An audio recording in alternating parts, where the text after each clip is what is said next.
সম্মানিত ভিউয়ার্স, আসসালামু আলাইকুম। আশা করি সবাই ভালো আছেন। মাহফুজুর রহমান কনস্ট্রাকশনের পক্ষ থেকে আরও একটি ভিডিও তুলে ধরা হলো। আমি মোহাম্মদ আবদুল্লাহ হোসেন।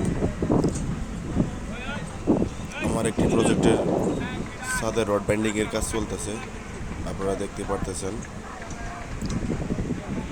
আলহামদুলিল্লাহ আলহামদুলিল্লাহ খুব শীঘ্রই কাজটা শেষ হয়ে যাবে এবং কি ছাদ ঢালাই হবে।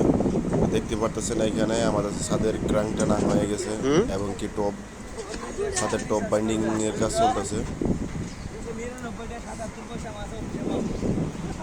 এ কি সিম কোম্পানির অফিস থেকে ফোন দিছে আপনারা? মোটামুটি রড বাইন্ডিং এর কাজ পুষ্পেট 80% শেষ হয়ে গেছে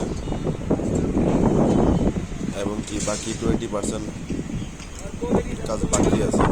আপনাদেরকে দেখানোর চেষ্টা করতেছি। এখানে বারান্দা এবং কি বারান্দার পাশে একটা ডাউন স্ল্যাব আছে, যেটাকে গার্ডেন হিসেবে ব্যবহার করা হবে। কোনটা পুষ্পেট সিমেন্টের?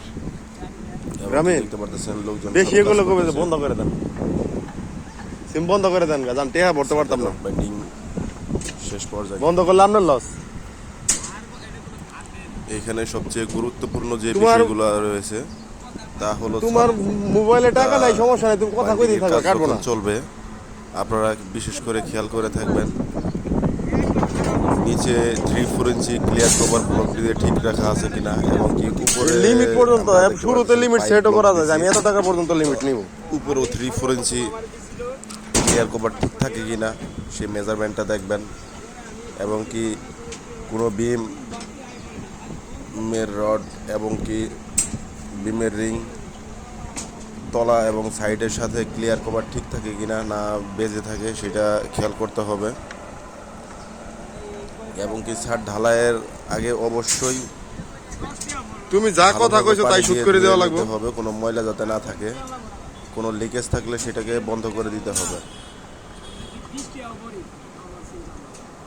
একই সাথে প্রতিটি কলমের গোড়ায় গ্রাউটিন দিয়ে নিতে হবে, যার কারণে যাতে ঢালাইয়ের জয়েন্টটা ভালোভাবে লেগে যায়। আর আরও একটা